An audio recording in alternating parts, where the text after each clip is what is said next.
Assalamualaikum warahmatullahi wabarakatuh. Selamat pagi anak-anak, bagaimana kabarnya hari ini?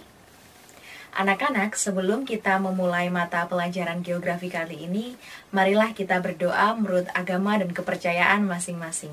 Berdoa dimulai. Berdoa selesai. Nah, anak-anak, kali ini Ibu akan menerangkan terkait mengenai siklus hidrologi. Apa itu siklus? Siklus adalah sebuah perputaran, dan hidrologi yang anak-anak tahu yaitu air. Maka siklus hidrologi adalah sebuah perputaran air yang akan terjadi secara terus-menerus yang ada di permukaan bumi. Maka secara harfiah hidrologi adalah cabang dari ilmu geografi yang mempelajari ilmu penggerakan air ataupun siklus air. Sedangkan hidrosfer adalah seluruh lapisan air yang ada di permukaan bumi, baik berbentuk padat, cair, ataupun gas. Nah, anak-anak, kita akan ke tahap selanjutnya, yaitu terkait mengenai tahapan siklus air. Yang pertama adalah evaporasi, yang kedua adalah transpirasi, yang ketiga adalah evapotranspirasi. Sebenarnya ada 9, namun kita akan mengulas ketiga hal yang utama terlebih dahulu. Yang pertama yaitu terkait mengenai evaporasi. Evaporasi atau kita sebut dengan penguapan adalah proses perubahan molekul cair menjadi molekul gas. Itu adalah evaporasi. Yang selanjutnya adalah transpirasi. Transpirasi ini adalah penguapan yang terjadi di permukaan bumi.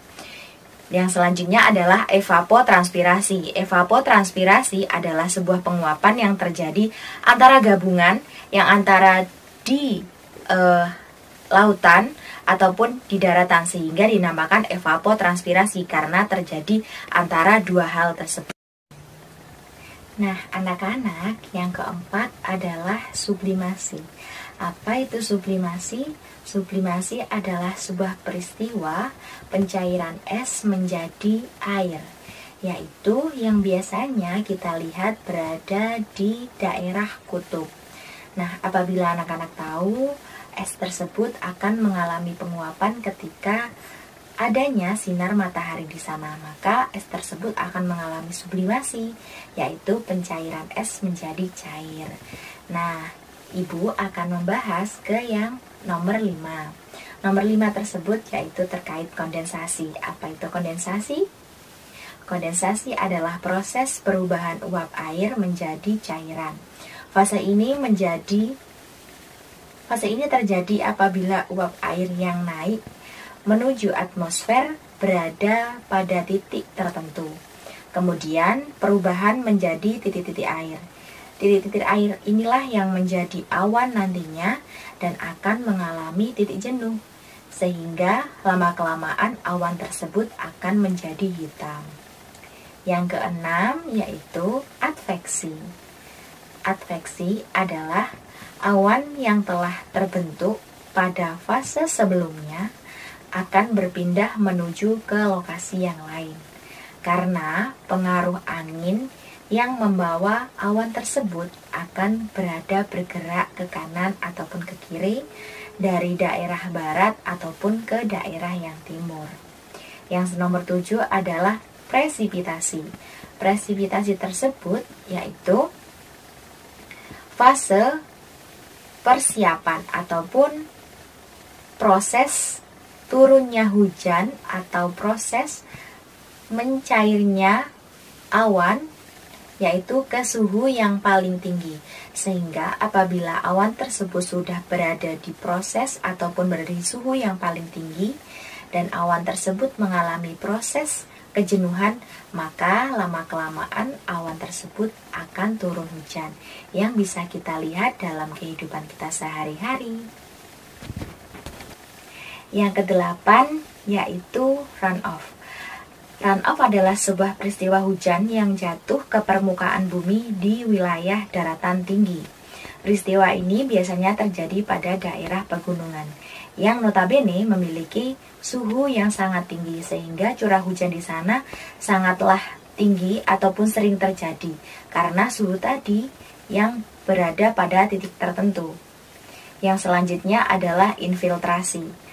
Infiltrasi merupakan air hujan yang jatuh ke permukaan bumi.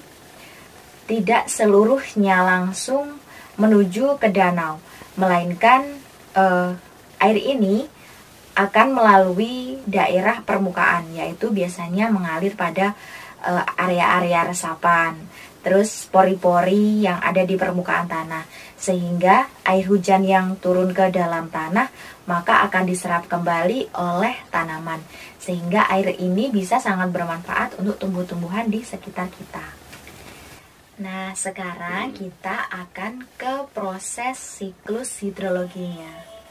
Nah, siklus hidrologi ini akan dibagi menjadi 3. Anak-anak ada yang tahu? Nah, siklus hidrologi ini dibagi menjadi 3. Yang pertama adalah siklus hidrologi pendek, yang kedua adalah siklus hidrologi sedang, dan yang ketiga adalah siklus hidrologi panjang. Mari kita ulas secara satu persatu. Yang pertama adalah siklus hidrologi pendek. Siklus hidrologi pendek ini adalah siklus yang paling singkat.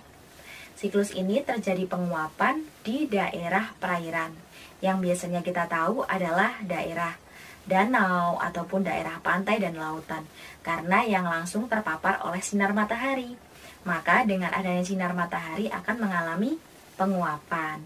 Penguapan ini akan naik ke awan, dan awan ini lama-kelamaan akan mengalami titik jenuh, sehingga awan ini akan turun hujan langsung ke laut kembali, sehingga itu yang dinamakan dengan siklus hidrologi pendek. Nah, kita akan membahas ke yang selanjutnya, yaitu siklus hidrologi sedang. Ini adalah yang sering terjadi di sekitar rumah kita, ataupun apabila musim penghujan, ini yang biasanya anak-anak lihat, siklus hidrologi sedang. Ini adalah sebuah siklus yang penguapannya juga terjadi antara 2, yaitu evapotranspirasi. Nah, ini adalah terjadi penguapan, maka penguapan ini akan dibawa oleh angin, angin akan dibawa oleh awan, dan awan ini akan turun hujan, yaitu turun hujannya bukan lagi di daerah perairan, melainkan turun hujannya adalah di daerah daratan. Dan ini adalah yang sering kita sebut dengan hujan, yang bisa juga menyebabkan banjir. Jadi hujan ini terjadi pada area permukaan tanah. Nah, yang sekarang adalah siklus yang paling panjang, yaitu siklus hidrologi panjang. Siklus air panjang ini biasanya terjadi pada wilayah pegunungan dan wilayah dengan iklim subtropis. Nah, ini adalah sebuah penguapan yang dibawa oleh angin hingga menuju ke dataran subtropis yang biasanya ada di daerah kutub. Nah, ini bukan lagi turun menjadi air, tapi siklus ini turun menjadi es, yang biasanya kita sebut dengan salju ataupun gletser. Ciri dari siklus panjang adalah peristiwa awan yang tidak langsung turun menjadi hujan, melainkan menjadi es, yang biasanya anak-anak lihat di televisi ataupun internet. Anak-anak, itulah hasil penjelasan dari Ibu. Apakah ada yang ditanyakan? Apabila tidak ada yang ditanyakan, maka Ibu akan mengulas kembali terkait mengenai masalah materi siklus hidrologi kali ini, yaitu kita bisa tahu ada 3 siklus, yaitu siklus hidrologi pendek, siklus hidrologi sedang, dan siklus hidrologi panjang.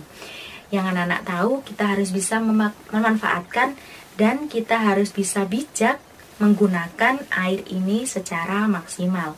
Tidak boleh kita membuang air secara sembarangan, tidak boleh kita menyia-nyiakan air, karena biasanya di daerah perkotaan kita sulit mendapatkan air. Maka air bersih tersebut sangat bermanfaat untuk hidup kita semua. Apabila kita hidup tidak ada air, maka kita akan mati seperti tanaman yang tidak disirami, maka mereka juga akan mati. Itulah hasil kesimpulan dari materi kali ini. Kurang lebihnya dari Ibu mohon maaf. Wallahul muwaffiq ila aqwamit thoriq. Wassalamualaikum warahmatullahi wabarakatuh.